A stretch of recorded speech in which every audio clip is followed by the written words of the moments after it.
Any questions on the report before we get started today? Yes, second one.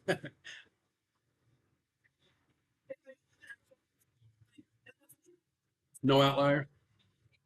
You might put in your analysis section maybe a comment on why you think your standard deviations are too wide, because that suggests that the standard deviations are too wide. So was your training set extra noisy? Right? Because if the training set is extra noisy, then your limits are too wide. And then you enter into the control period and you never have anything out of control. So it's not really controlling for non-random errors, because if you had lots of non-random errors in your training set and you thought that was non-normalized, then you would miss the remaining non-random errors. So that's probably why. So that would be something you would write up in your analysis section.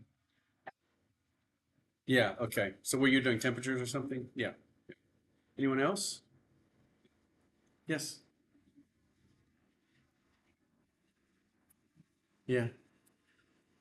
You don't have to, but if, yeah, if it's something you want to talk about, that's fine. You can put it in the analysis section. If there was something that you could assign to them, like if you knew it was, what are you studying or what are you? Oh yeah, so if there was some event that you knew happened, but it just wasn't enough to push it below, you could say, this, that you could say something about them, perhaps. Yes.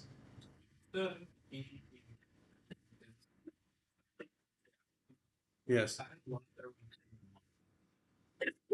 Yeah, you should expect, because if everything's normally like perfect, right? We're looking at plus or minus two standard deviations, which is around 95% confidence. It's a little higher than confidence.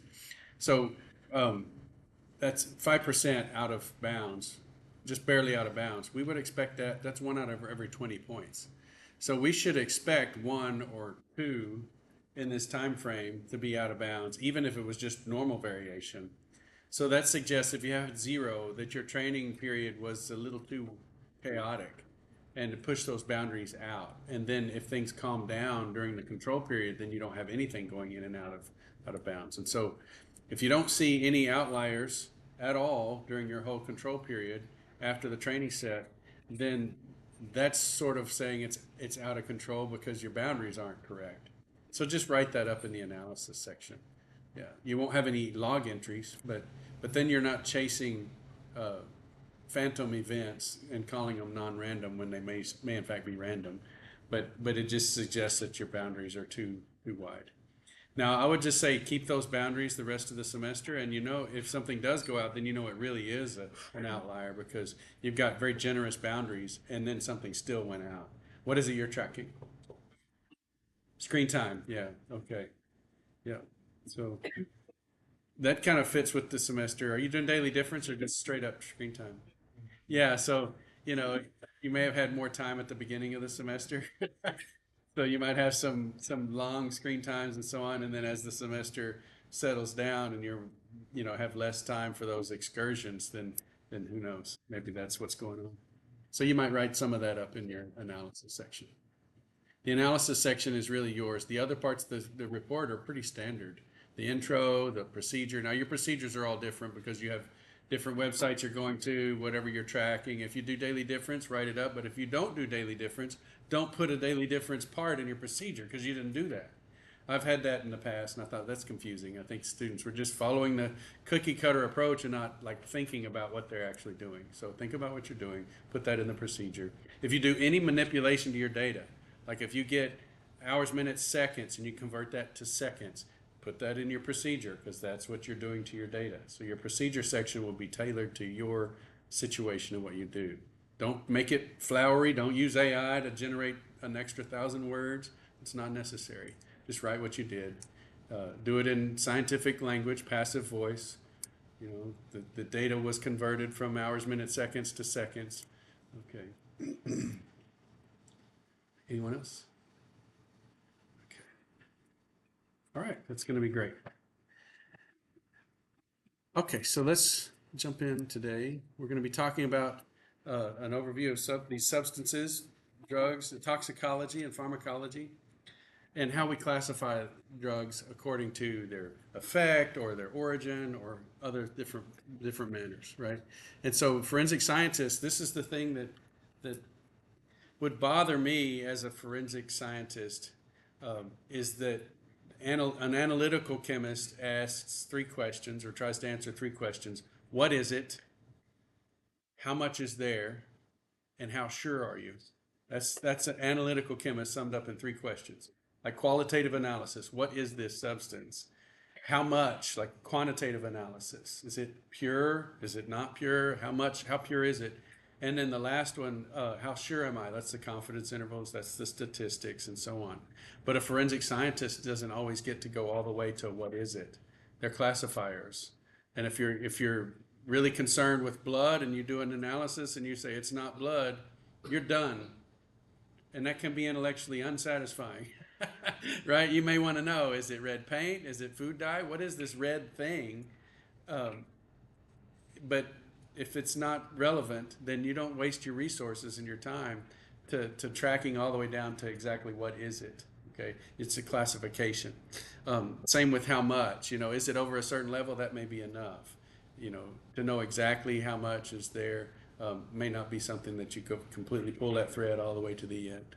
Okay. And so this is, again, we're classifying these substances. These categories get smaller and smaller until they are individualized. Like if we're talking about blood in particular, we get all the way down to, yes, it's blood, but is it human or non-human? Yes, it's human. Okay, what's the DNA profile of this? That's down to the individual. And so this biology requires pharmacology, so we'll talk about that some today. This ability to classify between different groups, especially really small groups, is called discriminatory power, or discrimination power. And that's an important word. Can you discriminate between these two objects, and can you accurately classify them? I'm on some of the committees for the forensic science master's and PhD program, and some of the things that they're able to discriminate, it's impressive.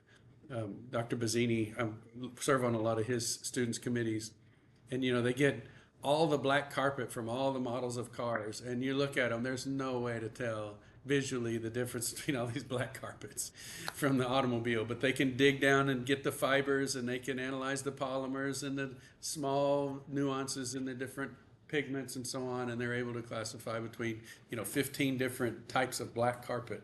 It's pretty impressive. So let's talk a little bit about toxicology. This was that meme at the beginning that the toxin is the dose.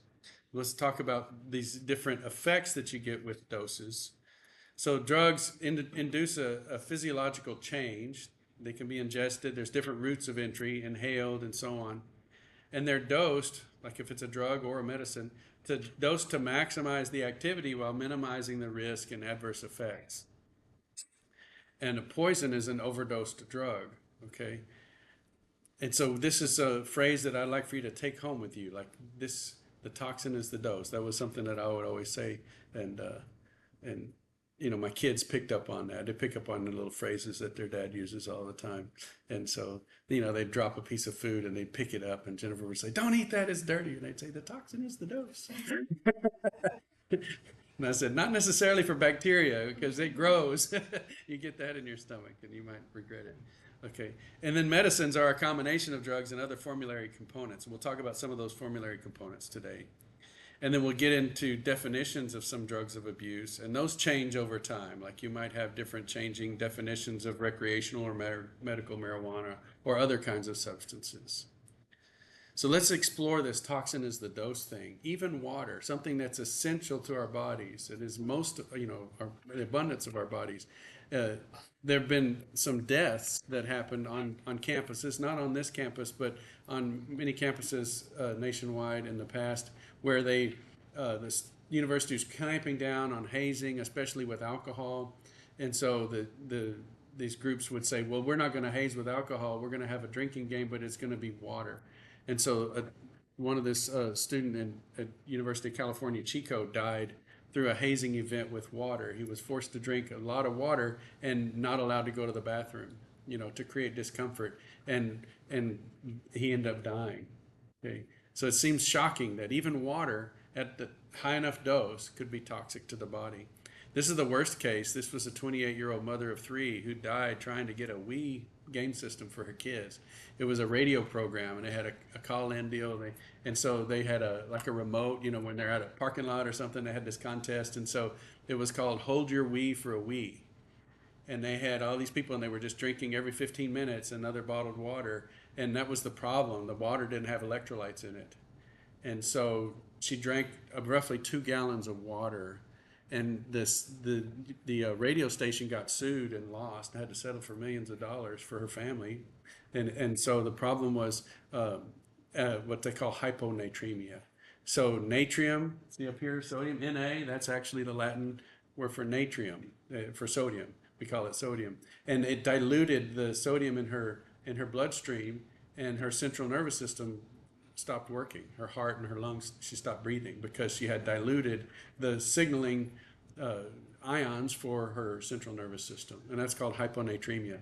Now, it can sneak up on you if you're a very athletic person and you replenish your sweaty sweat that's sweating out your electrolytes with just water, like distilled water or bottled water. That's why Gatorade and all of those things came along, is so that they would replenish especially the sodium and the electrolytes. So there's something to that, but you don't need that if you're not excessively sweating.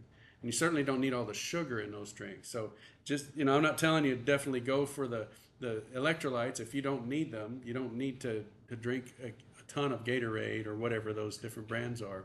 But this was really, really a sad thing. And it was really sad too because she was complaining of headaches and so on the air, and the guys were like, come on, it's only water. You had to.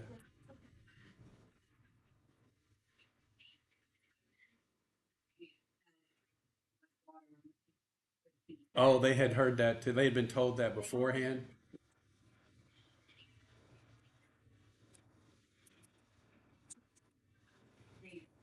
It could hurt somebody. Yeah, yeah. Because the DJs must not have taken that seriously because they were on tape on saying, it's not going to kill you. It's just water. Because she was complaining, and then she did die. Yeah, yeah. So it was culpable negligence. Yeah, yeah, that's right. So anyway, to drive home the point that the toxin is the dose. So anything, even you say, well, this is a somewhat harmless substance, but if you overdo it, it can send you into an area of a response or a physiological change that can damage your body. Your body is a very good balancing mechanism. There's feedbacks and so on in your body, but just like a seesaw or a balance, you can get it out of balance. You can put too much weight on one end or the other and wreck the equilibrium. Another way to classify these substances, which we talked about already a little bit, is classifying by origin. We talked about acid-base character, and that's great for chemists, but not necessarily for juries. You can ask a person on the street, what's an acid, what's a base? They wouldn't know what you're talking about. Base is something you stand on when you're playing tag. And so origin, so we have natural products and synthetics and semi-synthetics and so on. We've discussed alkaloids being plant extracts. Heroin is a semi-synthetic because you start with an extract like morphine and you do a chemical process on it, reacting it with acetic anhydride. You can have other synthetic drugs that are 100% synthetic, like diazepam. And then there's a catch-all category, like a designer or experimental drugs. And so a lot of times these are, I don't know how they're discovered, but there'll be some substance that you do a chemical reaction on, and all of a sudden it has this physiological effect that lends towards abuse. And so you'll have some, new things show up on the scene because somebody discovered this reaction. You mix this with this, and you get something out of it. And so I included in this set of notes some slides from Stephanie Vassillier's PhD defense. I was on her committee and it was fantastic. And so I was very proud of her. She grew up in our programs. She came through this course and everything, was one of our bachelor's graduates, and then she went on and was one of the like second or third PhD graduate from our forensics program.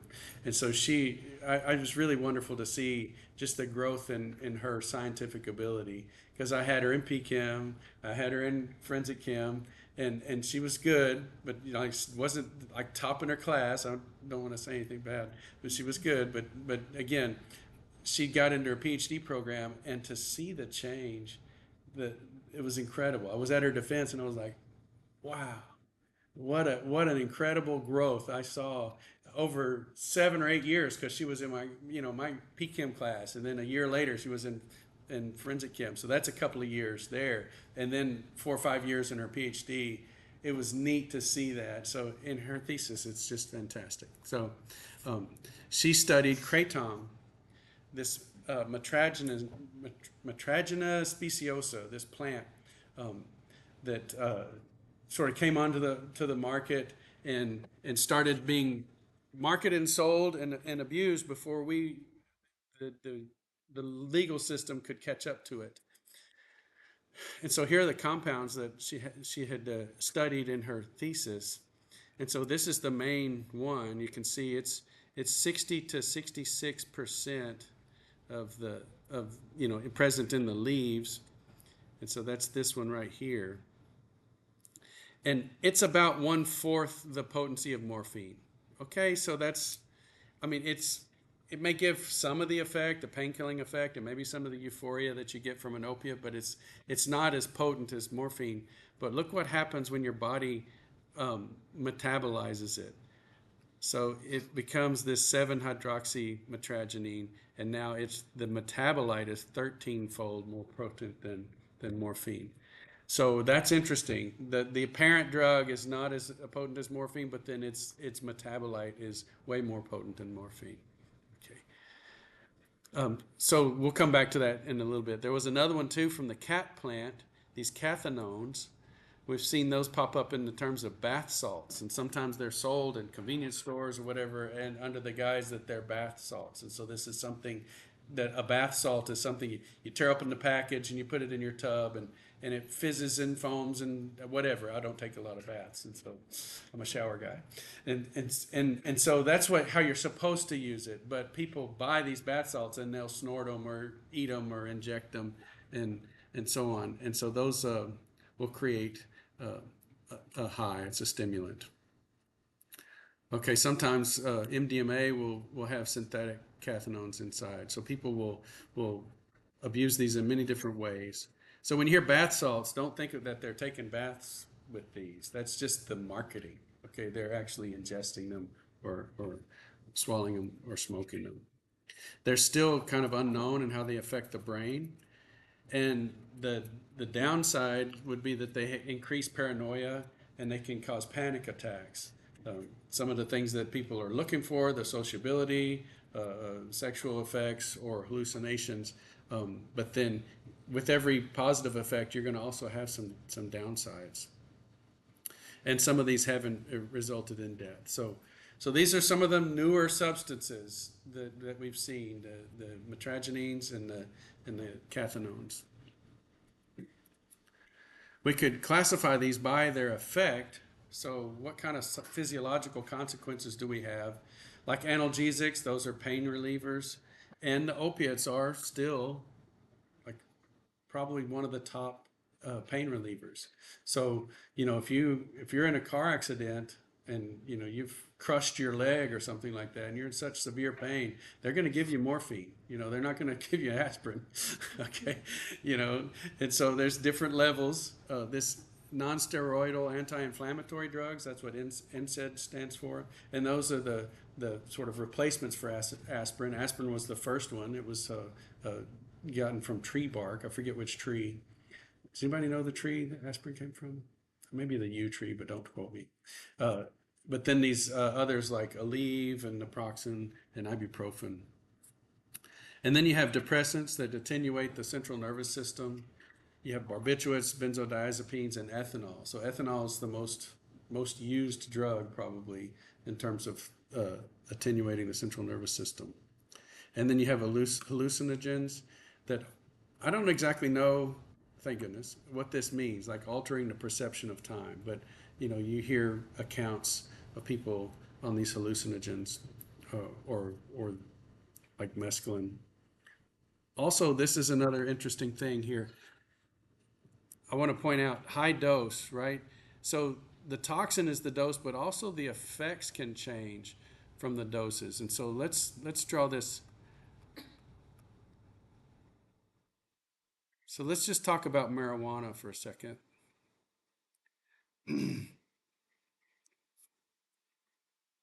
You can, at lower doses, have a high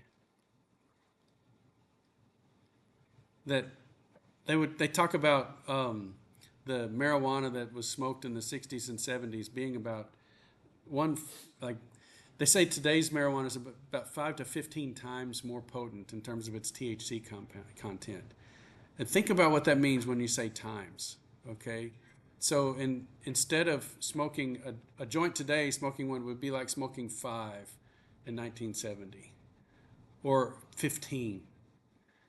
So that's a severe difference. And then if you've extracted the THC and put it in an oil and put it in a vape, you can have 15, 20, 100 times more potent THC.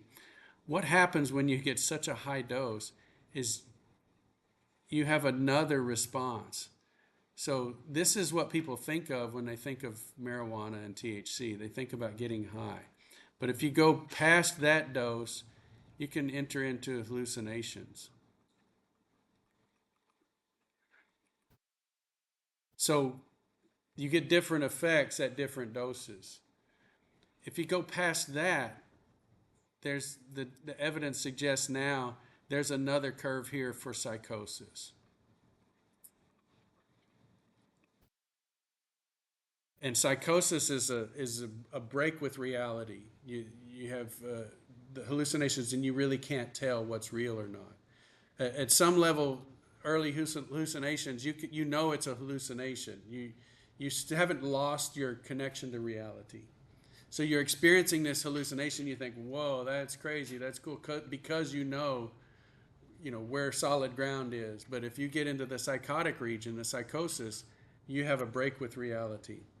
If that happens frequently, you don't necessarily need the drug, and then you end up with schizophrenia. And I cannot remember how to spell it.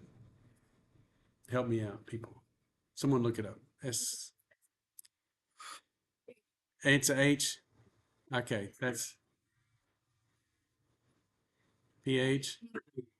We'll crowdsource this word. Yeah, very good. Schizophrenia. You get the spelling bee award here. Yes, and that's and now you've entered into a mental disorder where you're permanently broken from reality. Now they have drugs that can kind of help you stay grounded, but you've broken your brain. Now this is a problem because this is your operating system, and in order for your body's the hardware, but your brain is the OS. And what are you going to do if you break your operating system? I mean, you've had laptops or whatever that have kind of gone on the fritz. What do? You replace it. Well, we can't do that if you if you've broken your brain. So this is a problem, and that comes from high doses, and so this is we're seeing some of these things happen. They say if you have a psychotic event on drugs in general, but marijuana in particular, that you have a dangerously high uh, probability of later developing schizophrenia. So the toxin again is the dose. Then narcotics, these are uh, both pain reliever, central nervous system depressant, but also the problem that makes narcotics so dangerous is because they can generate a euphoric feeling. And so there's I don't know what you would call it, but a euphoric center of the brain. And if those receptors receive these opiates, then you have that feel good feeling. So that's different than relieving pain, right? If you relieve pain, you're taking away a negative, but if you get a euphoric feeling, you're supplying a positive. And that's what drives people back. People with addictive personality disorders that want to always go back to something that makes them feel that way. And then stimulants. Stimulants will stimulate the central nervous system. So this is, again, classifying these different substances by their effect on the body. That's another way to classify them. Let's go to pharmacology and look back at the kratom study. So low doses produce the stimulant effect. High doses produce opiate-like effects. Um, and they talked about the toxicity. So high doses can damage the liver and the kidneys. Of course, the desired effects for kratom are euphoria, alertness, People are self-medicating with those to try to get themselves off of opiates because, again, the metragenine is 1/4 of the potency of morphine, and so they're helping reduce the withdrawal symptoms. But then you can impair your memory. Um, oh, hyperemesis. I didn't talk about that. Uh, One of these, I don't know where it is on this curve here, but I'll just put it here above hallucination is hyperemesis.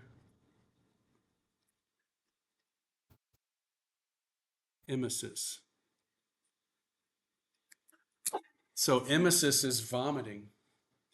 And so if you get a high enough dose of THC and other cannabinoids, it just induces your body to vomit and you can't control it. And so this is not a good effect either. So again, these higher doses can cause some terrible things to happen. So when I saw the nausea, that's what reminded me of it. Okay. Also, the opiates and so on, because they reduce the activity of the central nervous system, they depress it to some degree. What controls your GI tract? Your central nervous system. If you turn down the signal, then it stops working, and so you don't push your food out, and so you're just totally full all the time. You never do move food through, and that can it can be a real problem. And then classification by use. This is, I don't think is concrete, but still, you might have heard of date rape drugs or predator drugs. I guess the more technical term would be DFSA, drug facilitated sexual assault drugs. Alcohol being the most common, actually, but some of these others too. You might have heard of GHB, gamma hydroxybutyrate. We had that in the homework. That one is there's some of that in your body, so it makes it tricky to detect and say that this was given to this person from the outside versus what they have in their body automatically. The other thing about that particular drug is that you pee it out really rapidly. And so if there was a drug facilitated sexual assault using GHB, it's really important that that person go and get a kit done on them at, by a nurse at the hospital or whatever, uh, and get a urine sample so that if GHB was used, then you have a high enough concentration to show that it was. But if you wait a couple of days, you've peed all of that out, and there will be no evidence that that drug was in their system. And then these so-called club drugs, they somehow are perceived as less dangerous than hard drugs, but again, it's the dose that gets you. Um, the GHB, we had a great program. A student speaker came through. She and her brother were in college together, and they had a practice of using GHB because they were drinking alcohol, and then they would take a cap full of GHB, and it would just quadruple the buzz or whatever that they were getting. And her brother got crazy, lost control, and he took a big old drink of it and overdosed on it. And so, as part of the court settlement over his death and all of her and her friends who were prosecuted for that, um, she agreed to go speak on college campuses about that experience and so on. And so she went around talking about the dangers of that. So you also don't necessarily have drugs for their euphoric effects or their effects on your brain, but human performance drugs, so anabolic steroids and so on. Those come across uh, the forensic lab schedule. And then inhalants, opportunistic drugs. So folks that get addicted to abuse of drugs will take opportunities to get a high feeling, and so they'll sniff paint thinner, gasoline, nail polish, any kind of solvents. I don't understand that at all, but because I smell gasoline, I don't like it. That's nasty. I can't imagine sticking my head in a bucket full of paint thinner or something. And then there's classification by schedule. So there's legal categories. So these are drugs subject to regulation, and the Controlled Substances Act of 1970 sets up the framework for classification by schedule. The way the government uses the word schedule, when I use schedule, I think of what am I doing on Monday and Tuesday and Wednesday at 8 o'clock or 12:50 or whatever. But by then, but a government schedule is just a table. So you have the IRS, the tax schedule. It's not a schedule for paying your taxes. It's a table of, income is this is your tax, and then the next bracket, and so on. So this is a schedule, a table of the drugs. And so you can see that different penalties for Schedule 1, 0 to 20 years and 0 to $1 million fine. Schedule 5, 0 to 1 year and 0 to $100,000 fine. And again, this would be it's not illegal to own codeine, but it's illegal to, I guess, overdo it, right? There may be workplace restrictions in place. We were at my workplace subject to random drug screenings, and so we had to go pee in a cup. And sure enough, one of our colleagues got a high hit on codeine, and so they were drinking cough syrup. And of course, I've made marijuana, bold here in red because there's quite a lot of discussion and activity going on or surrounding marijuana being listed at the federal level as a Schedule 1 substance where possession is prosecutable and so on. But then you have this difference in states. It's legalized in all of these black states. It's medical and decriminalized in the dark green states. It's allowed for medical reasons for the I can't really tell the difference between these two greens. The lighter green is decriminalized, meaning it's still illegal, but they're not going to prosecute you for it. And I think has Texas changed already to medical or not? I don't. Okay, so this is still accurate. This says 2025, and then in orange it's fully illegal. So we've got a patchwork of laws on a state by state basis, even though the federal law still lists it as a Schedule 1. Same with kratom. We've got a patchwork here. Has it been finally ruled as moving to a different line? Yeah, the DEA. I looked at that this morning. I was like, how do things get scheduled into the Controlled Substances Act? And it said at this point the DEA can make a rule, and then the Health and Human Services can request the DEA evaluate it and put a rule in if there's something. They can make an emergency ruling if there's like a fast-moving drug that we need to take action on. But then Congress is the best way where it actually is put as an amendment to the Controlled Substances Act. I'm not sure where an executive order fits into that. The Drug Enforcement Agency is an executive branch agency, and so maybe they'll take that into consideration and move on that. So it's interesting. The point is, it's kind of crazy right now in terms of this legal status. Same with kratom. You've got some states that have a Kratom Consumer Protection Act, and other states they have a ban. So there's a very different patchwork of use for kratom.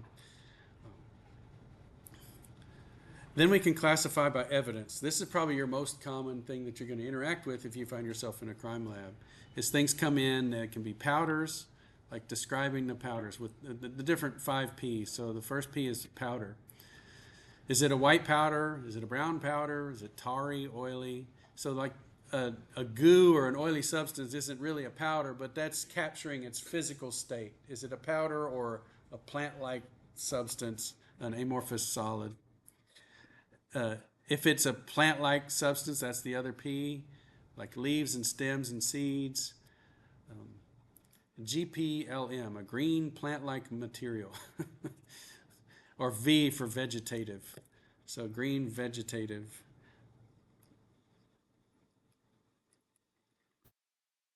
That would be another option. And then the third P would be pills, because a lot of times you get seized packs of pills, and so then you would look at those. We'll look at those later with the physician's desk reference, and it has the markings of all the different drugs that are produced commercially. And the fourth one is precursors.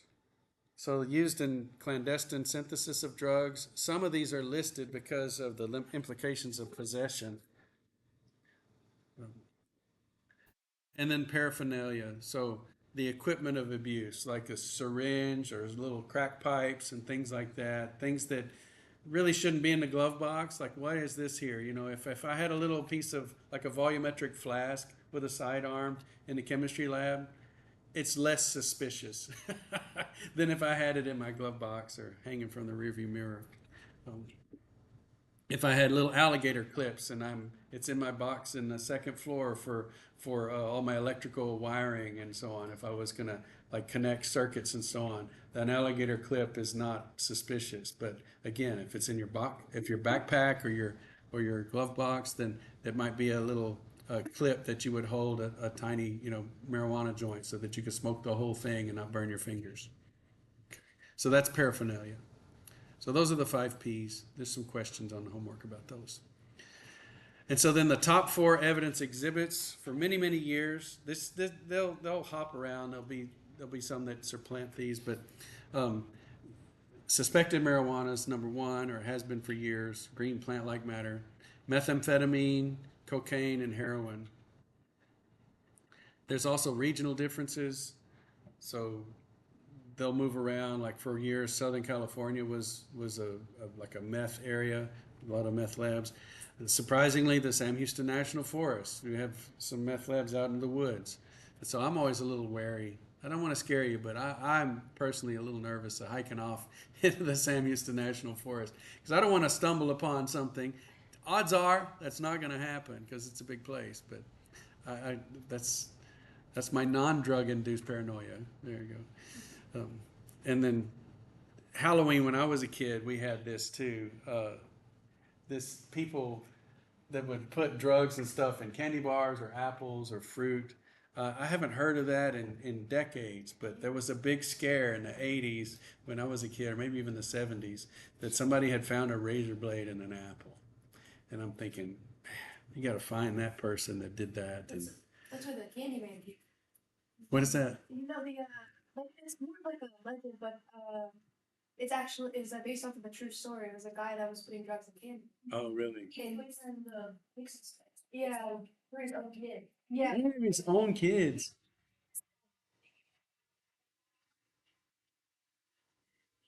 Was fixed it, and his son chose to overdose. And then to try and make it look like it was somewhere else, like they told the different houses they went to and what house they did. This happened in Texas. Yeah. And When was it? that was a long time ago. Yeah, that may have been when I was a kid. Because, wow.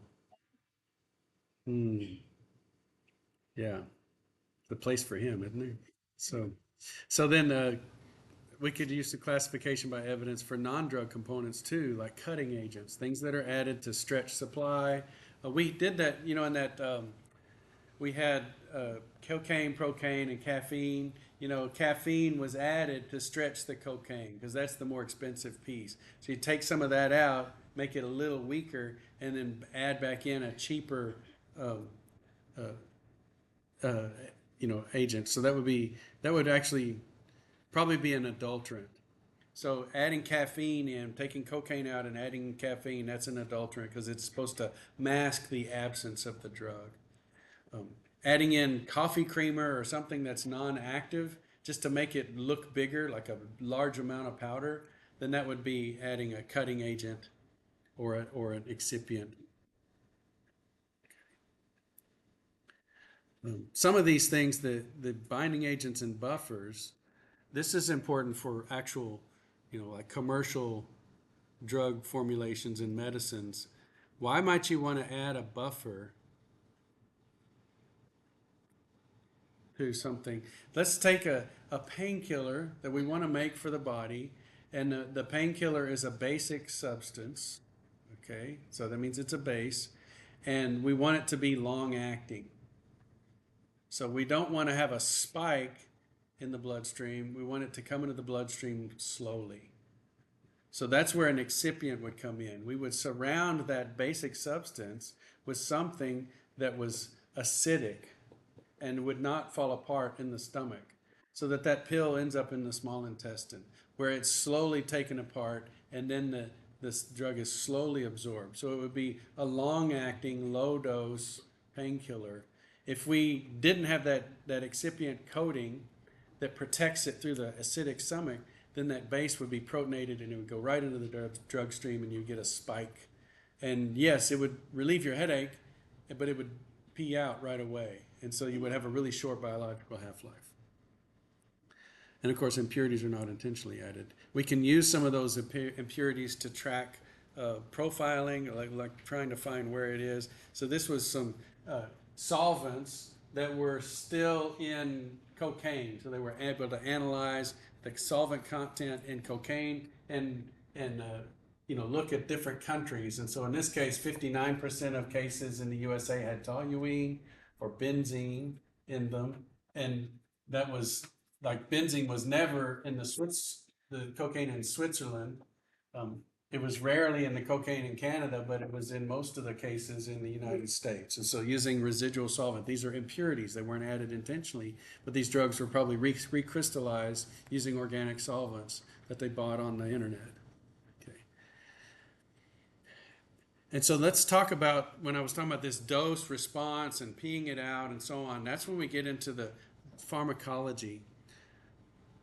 So pharmacodynamics is how the drug interacts with the body and the effects that it causes. And pharmacokinetics, that's what we're going to study right now. That's the movement of the drug and its metabolites through the body. So we have ADME, those are the main 4 words that you need to know about pharmacokinetics. So the drug has to be absorbed into the body. It needs to be distributed through the whole body. Then it's metabolized, typically by the liver, but many times the kidneys play a role too, and then eliminated. And obviously the kidneys do most of the work eliminating the substance. So was it ingested? How did it come into the body? When was it ingested? We could use pharmacokinetics to look at how potent it was, when it was ingested, what's the residual amount in the body. We could look at the metabolites because there's known kinetics in terms of this metabolism. So we might not see the parent drug, but we might see a metabolite, or we might see a metabolite of the metabolite. And so we could go back pretty far in history to see, yes, sometime in the last 6 months, this person took this drug. Okay, and yeah. So here's our routes of entry. There's a lot of ways that we can be affected by our environment. So we can get things through the mucal membranes in our eyes. Obviously, you can inhale things. Things, when you breathe them in, they can go through the nasal membranes. You can eat it. You can also do sublingual, which is just under the tongue, and you can have fast dissolving. There was some little breath strips. You put them on your tongue or put them under your tongue, and they just completely fall apart and give you this burst of flavor. I always thought it was ingenious that you have a pill for anti-nausea, but the problem with nausea is you throw everything up. And so Phenagrin is a sublingual tablet. You put it under your tongue and it dissolves and goes through the membranes in your mouth. That way you don't have to swallow it and you don't have to worry about throwing it up. This is a great, that's genius. Whoever thought of that is like, well, obviously this is a good idea. When you breathe in, of course, it can go through your lung membranes. You can do 2 different types of injections. Subcutaneous is right below the skin. So this is, actually there's 3. There's intramuscular, subcutaneous, and intravenous. So this is in a vein. Cutaneous is under the skin.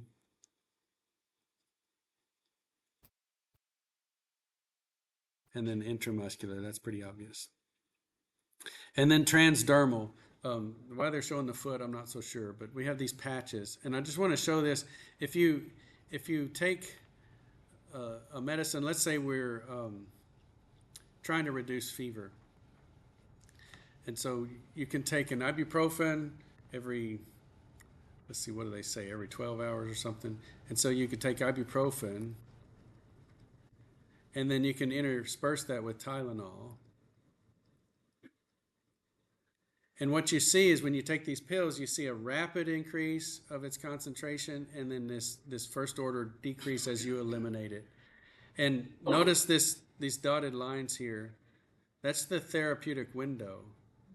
So what you want to do with these pills is you want to increase the area under this curve that's in the therapeutic window. Well, if you take a pill and it just barely gets into the therapeutic window, I mean, that looks good, but look how little time you have the concentration in the therapeutic window. And so when you're taking medicines by mouth, you actually overshoot the therapeutic window a fair bit so that you increase the amount of substance in your bloodstream, the concentration in that therapeutic window. It'd be better if you could have it come up into that therapeutic window and stay for quite a while. Look how much better this situation would be. And this is a picture of the benefit of transdermal absorption.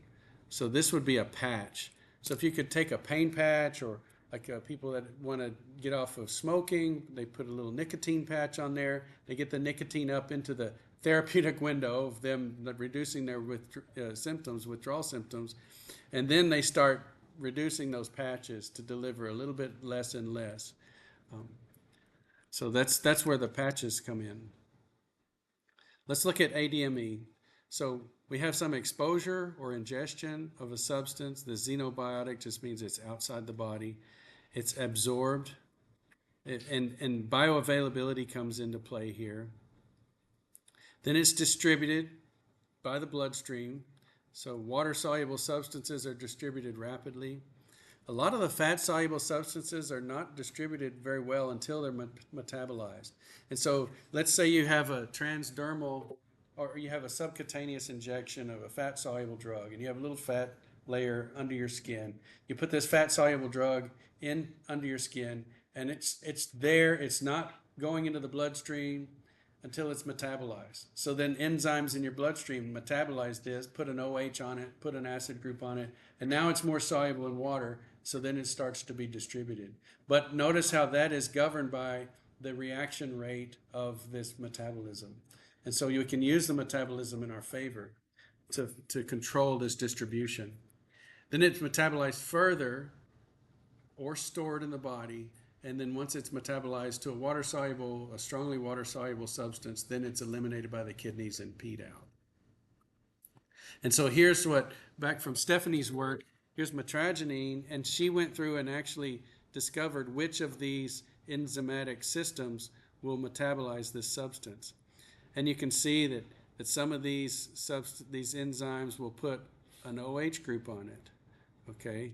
This is a dimethyl mitragynine. So there was a methyl group here, and it took that methyl group off and made a hydroxy on it. And then it took this methyl group up here and made a hydroxy. Or this one added an acid, or demethylated this one here and made a hydroxy. So this is very common for these metabolism enzymes to go and put a hydroxy on something or take a methyl off and make an OH. What it's doing, the net result is these metabolic enzymes will make drugs typically more water soluble so that they can be eliminated from the body. And so this follows that first order kinetics. You have absorption and distribution, and then you have this peak plasma concentration, and then you have the metabolism and elimination. And we use this first order kinetics right here. Now this is a governing equation for some of your homework problems. You have the dose in milligrams, you have the body mass in kilograms, and you have the peak plasma concentration in milligrams per liter. And then this apparent volume of distribution is sort of the liters per kilogram that you have in your body. So another way of saying how water soluble is the drug. And you can do this in Excel. This first order kinetics is not hard. So let's look at biological half-lives. So how long is a substance in your body? This is from a book I have on occupational safety. And so these would be toxins. And this is a recommendation on how to sample these toxins from the workplace, whether you need to sample the blood or the urine, and what you would expect. And so let's say you get exposed to benzene.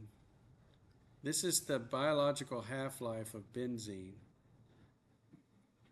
So it's detectable in the blood, and you're going to get rid of half of that in a couple of hours. Okay. The rule of thumb is very simple to just think of 10 half-lives. And so if the half-life of benzene in the blood signal is about 2 hours, then 20 hours, it's going to be down at non-detect levels. So if you get exposed to benzene in the lab, it's going to be in your body for 20 hours.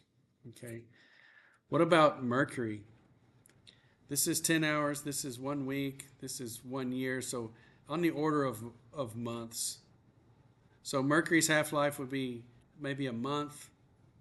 So it would take 10 months for that insult of mercury to fall down to background levels in your urine. Look at cadmium and polychlorinated biphenyls. Cadmium is really one of the most toxic metals because it stays in your body the longest. It's over 10 years. And so what's 10 half-lives? That's your half-life is 10 years. So 100 years. Mercury, you get exposed to mercury, I mean not mercury, cadmium, it's in your body for the rest of your life. And it's wrecking some of your enzymes. Cadmium and mercury, these heavy metals, will interact with sulfur in your enzymes, and your enzymes need sulfur to function properly. So when these heavy metals are in your body, they will wreck some of the metabolic processes in your body. We talked about the dose effect curve. Many times the biological effect we're interested in is death. And so this is where we get that LD50.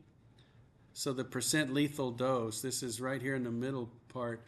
And so this is 50% of the population is expected to die at this particular dose, the LD50. But even in a toxic substance, if you get the dose low enough, there's a no effect level. So this, you know, there's also the no observed adverse effect level. This would be like maybe 3 times the noise, and then this lowest observed effect level would be 10 times the noise. And so this is where we would start to see negative effects.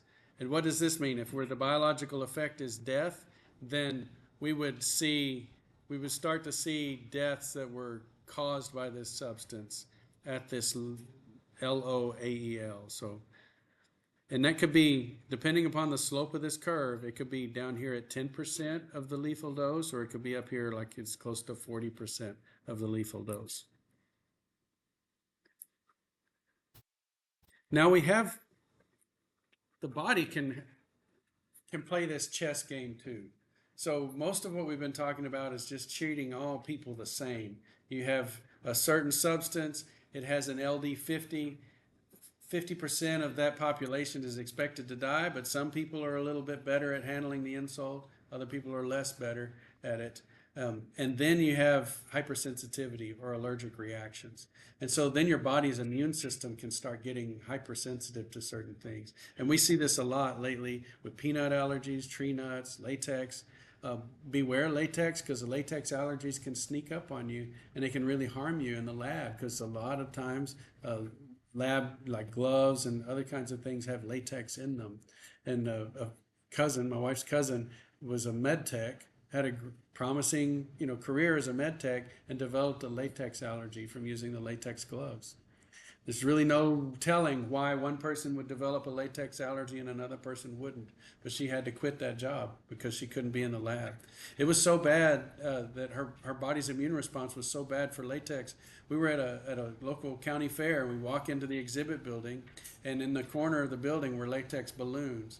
And just the latex particles in the air, she breathed in and immediately had a reaction and had to go get her EpiPen just because she was in a room with some latex balloons. So that's pretty crazy. Think of the small dose. That was a minuscule dose, just a tiny few particles of latex in the air, and yet that was enough for her to have an adverse effect. So this is another situation where you have your body's immune response really overreacting. You may come across radioactive substances. Now, radioactive substances are dangerous, but not for chemical reasons. Okay, think of a radioactive substance as something that emits light. And so most of our lights that we have are electrical powered, right? Like tube light or an LED and so on. But think of a radioactive substance as like an LED bulb that just emits light by itself. and it's the light that can harm your body. It's not the chemical toxin. Now, if you eat, some of uh, these actinides and so on, yeah, they'll have a chemical effect on your body, but it's going to be the radiation that hurts you the most, typically, and because it's emitting ionizing radiation, and so you're getting a sunburn wherever that substance goes. So if your substance is in your stomach, it's as if you've got a high intensity light in your stomach, and it's sunburning your stomach. And so your body is very used to the sun burning its skin, and that's why it produces so much skin. And so you get a sunburn, your skin gets tender. You may even see the peeling of the layers of the skin, but that's a normal process because most of our, you know, evolutionary history or creation history has been in the sun, and that's a normal place for light to be outside our bodies. We ingest a radioactive substance. We're not used to handling burns on the inside of the body. So that's what radiation sickness is. It also has doses that are classified. The LD50 is 500 rem, and so that would be death of half the exposed population within 30 days after exposure. They keep this short window to avoid the other things like cancers and so on from killing them. So this would be acute radiation sickness. But below 25 rem, that's the no adverse effect level. We don't see any kinds of issues because the body is able to metabolize dead skin cells and dead cells in the body. The problem comes when you have such an intense burn that it damages the functioning of the organs. And then that's pretty much what I wanted to cover today. This is some of the experimental work that Stephanie had in her thesis. I did want to point out some of her separations. So this was her separations of the different substances. You had the parent substance, metragenine, and its various metabolites. And this is just a beautiful chromatograph. She just did liquid chromatography to separate these. And this is look how small a concentration that is. We're talking about nanograms per milliliter. So that's really great. Here's the mass spec that she saw. So this is metragenine. I just want to kind of show you that, this is the quantitative ion up here at 399. So this is the metragenine ion. So that's great when you get the parent ion and then you get the fragments. And notice these little blue arrows here. They tell you how this thing fragments. And so this green piece here, if it fragments here, then you've got this piece here that shows up down here, right there. And then you've got these two pieces, depending upon where it breaks. You've got it with that extra methyl or not. And those are these two ions here. So you can see how mass spec is the way to go in terms of that second confirmatory test. So you've got the separation, you've got this chromatograph. You know that this is 4.4 to 4.2 retention time.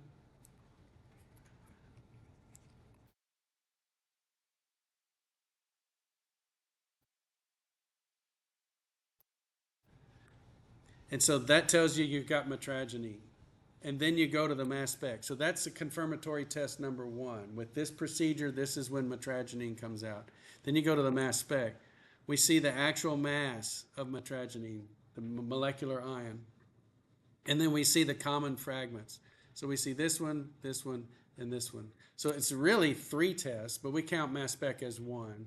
But you get the retention time, which is one confirmatory test, and then you get the mass spec and fragment pattern. Now, it would be suspicious if you saw this species here that is exactly the same mass as metragenine, but you didn't see the fragment pattern. So that would be a problem. You would say, wait, it didn't fragment the way it should. So I'm a little nervous about that mass spec because I don't see the fragments. They're not always exactly the same ratio, but they're close. And so you would see the same kind of fragment pattern repeated over and over again. And then here's some of the criteria that she used. So in her Remember we looked at the limit of detection. So you have your blank signal. Your limit of detection was 3 times that. Her limit of quantitation was 10 times that blank signal. Um, Carryover. So this is when you have a strong amount of substance go through your chromatogram and get it detected in the mass spec, and then you run a blank with no substance to see if the substance shows up in the next run. So if you put too much on the inlet, it might carry over to the next run, and that's bad. That gives you a false positive. You ran a blank, but you saw a signal. That's called carryover. So we don't want that. So she said no detectable carryover. Um, so she had good precision and low bias, minimal ion contribution from the matrix or internal standards.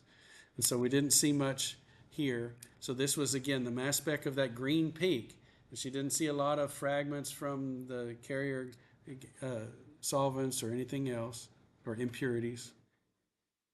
And minimal contribution from the matrix. Um, and then she checked high and low dose concentrations just to see if she overwhelmed the column or overwhelmed the detector. So anyway, it was great to see such good work. What questions do you have?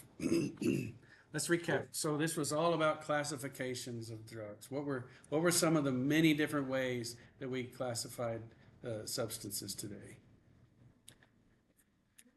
The 5 Ps. What are the 5 Ps? Powders, plants, pills, precursors, and paraphernalia. Yeah, all of the things that go with it. Okay, so those are physical evidence classifications. What are some other ways we classify them?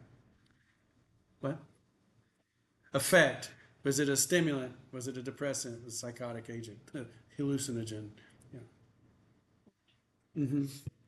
Origin. So origin, not necessarily. We could classify it by country, but origin in this case means: is it a synthetic substance? Is it a plant extract, an alkaloid? Um, Anything else? What other ones? Schedule, exactly. Legal categories. Is this something that is an over the counter that could be abused, or is this a Schedule 1 substance that has no, you know, documented medical use? It's a drug of abuse. Okay. And so those are categories that are always in somewhat in flux. Yeah, by its use, what is the purpose of it, um, or what is the stated purpose of it? And then, what is the one phrase I want you to remember? Toxin is the dose, yeah, demonstrated by that tragic situation with water. Um, and then also showing the different dose responses that we had just with the substance THC. We saw 4 responses. We saw the high that people talk about, but then hallucination section, the hyperemesis, and then psychotic episodes. Again, you've got a variability in human population, and so it may be that some people could smoke or take a lot of it and never get a psychotic event, and then you got somebody whose body chemistry sends them right into psychosis. Right after edibles were legalized in Colorado, there was a young boy who ate a pot cookie, and the company was sued because it was the dose, or the suggested serving size was 1/6 of a cookie, and who's going to eat 1/6 of a cookie, right? And so he ate the whole thing and had no prior experience with THC and went into the psychotic uh, episode and jumped out of a second-story window and died. So it was like right away after they legalized this, they had a terrible situation. So this bad things can happen.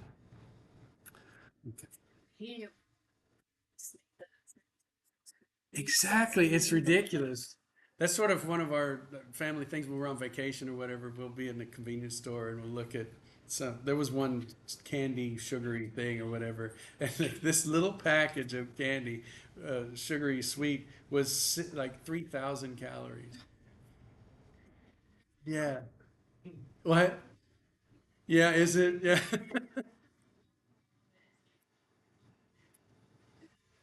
Really? Yeah. So that's your daily allowance of calories in one cookie. Yeah. Oh, that's good. Yeah. Yeah, that's good. Yeah. So gummy bears, everyone.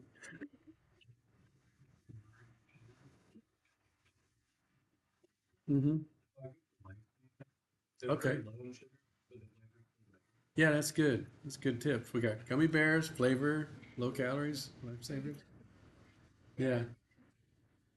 Yeah, right. Be careful with some of the sugar-free stuff. Yeah, it'll go right through you.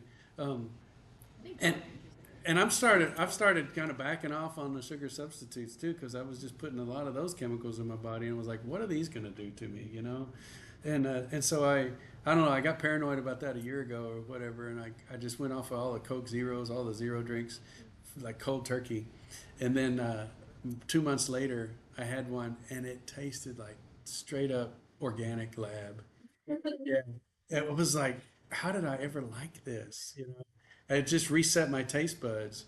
And I took a drink. I was like, I can't even finish this thing. So anyway, that's weird. I don't know. Is it? Yeah. And I've heard about aloe. What is it? Aloe? No, allulose. Allulose. Yeah. Allulose. The thing I heard about it again. This is, who knows if this is even accurate. But supposedly allulose is a natural substance that will hit that GLP-1 inhibition. So the thing that's doing with the whole weight loss craze and these latest injections, now they're getting into oral substances that will do that. And supposedly allulose is a sweetener that reduces cravings. So sounds like a miracle.